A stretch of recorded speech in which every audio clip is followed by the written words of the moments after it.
have you guys seen the Mew Mew bag charms? I'm putting air quotes because these are the keychains that we used to make back in the day, and they're selling them for $440, $425. But we can make them virtually for free because I'm gonna use t-shirt yarn, and I know you have some old t-shirts, and this is gonna make an amazing Christmas gift. Hi everyone, I'm Angelina, and this is Blueprint DIY, where we remake our clothes to be just as unique as us, and that includes t-shirts. I love taking old t-shirts and making them into new amazing pieces.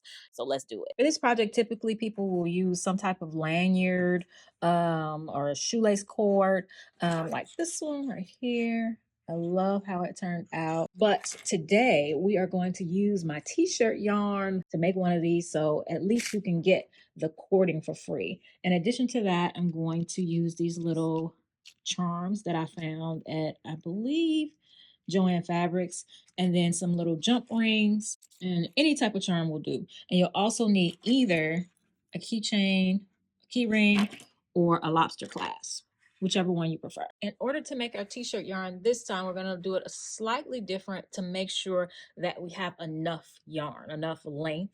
And you want to make sure you have a t-shirt that does not have any side seam. All right, so to attempt to do this, I want to cut about 1 inch of fabric.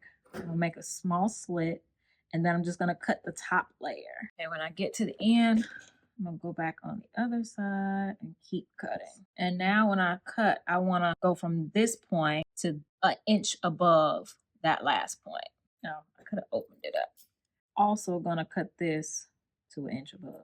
So now we want to go from here to, now we can stay with 1 inch since we cut this piece off.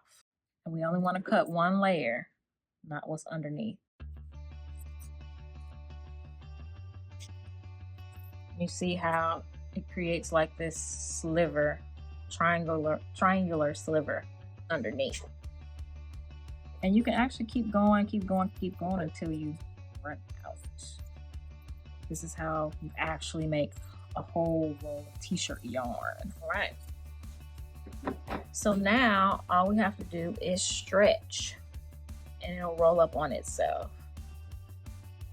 Stretch, stretch, stretch. Now we have a whole roll of t-shirt yarn, and we're gonna do the same exact thing to the pink t-shirt. So I want to cut 4 feet. So this one actually turned out to be 8 feet. So I'm going to cut it in half, and I'm going to cut the same length of this one. All right. So just for reference, this was from a 21.5 inch or 2 21.5 inch pieces. So that's how long it came out. From here to here is 2 inches long. So we're going to go for a 4-inch long one with this 48 inches. Just 2 long pieces. Find the middle of those pieces. So that's the middle of that one. That is the middle of that one. And we want to lay the middle of one on top of the, well, first of all, if we are using a key ring, let's put that on there in the middle. Then we're going to take the middle of the other one, lay it on top. All we're going to do is take the bottom string, take one side, put it on the other side, take the other side, put it on the other side. Then with the other string, you're going to take the sides, and whatever side you start with, it doesn't matter. You want to put it under the opposite. So you have the one that's closest to you. Don't put it underneath that one. You want to put it underneath the other one, but on the loop side, the side that is curving, because if you put it on this side, it's just going to fall out when you try to tighten it. So you want to put it through on the curved side. I always think of it as the side that hugs it because it won't let it go.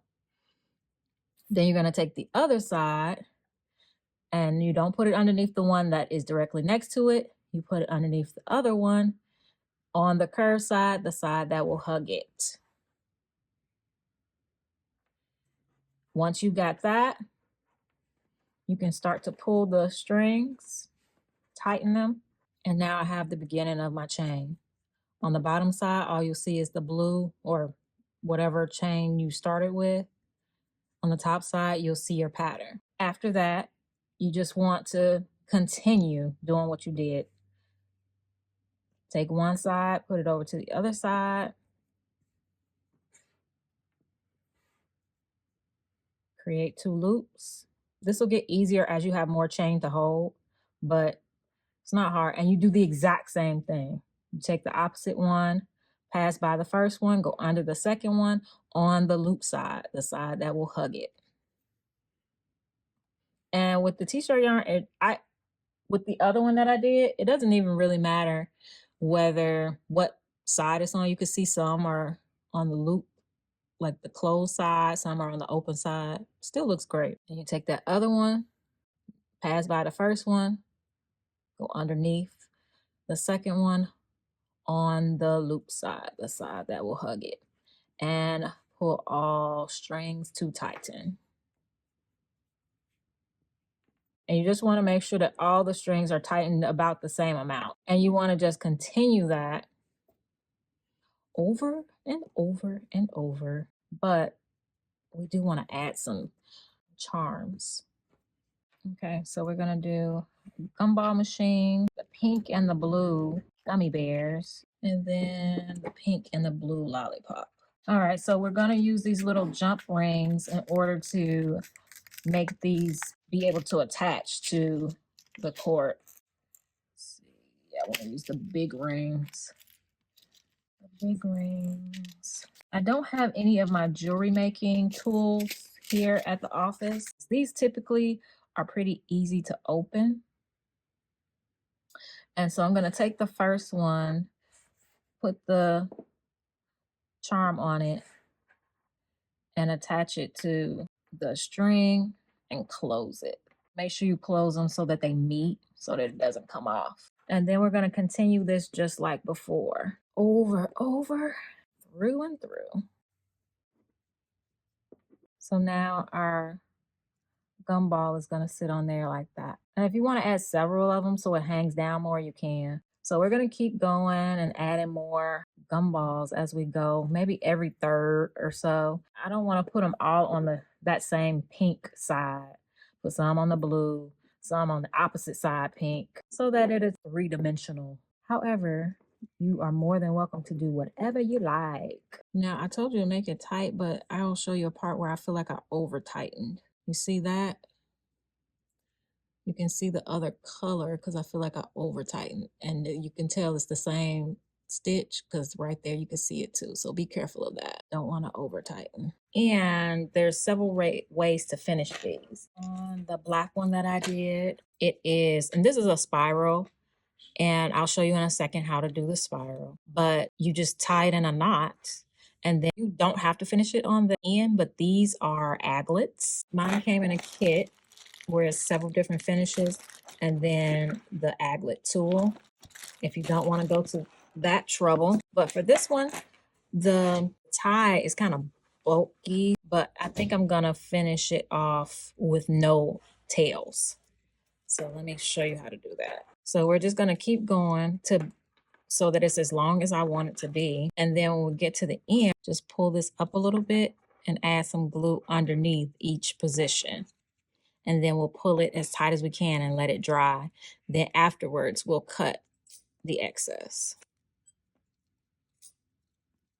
I'm actually cutting it while it's slightly wet. And that is that. All right, so if you want to do a spiral like this one, instead of going up and over, like following the line, you would just cross. So it's the same two that we took up before, except instead of going straight, I would cross over to the corner, cross over to the corner, and you still loop them the same way. In and to the side that's gonna hug it. Skip that one and then go to the next one on the side that will hug it.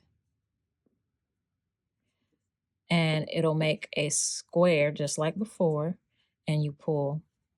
And so now you have a square again, and you look at just that square and cross over again on the corners. And as you continue to do that, it'll do the little twisty thing. So now you can see It's starting to twist versus go straight down. So that's it. I really love how these turned out. And I think I'm really getting into bag charms and bag making lately. And of course, like I said, I know that this is going to be a no spin or a very little spin Christmas for a lot of people. So next time, I think I'm going to show you guys how to make a very simple duffel bag. So be on the lookout for that. And of course, there may be a new bag charm to go with it. So definitely subscribe so you don't miss a thing. And if you made it to this point in the video, hugs and love to you and a happy holidays. And I'll see you in the next one. Bye.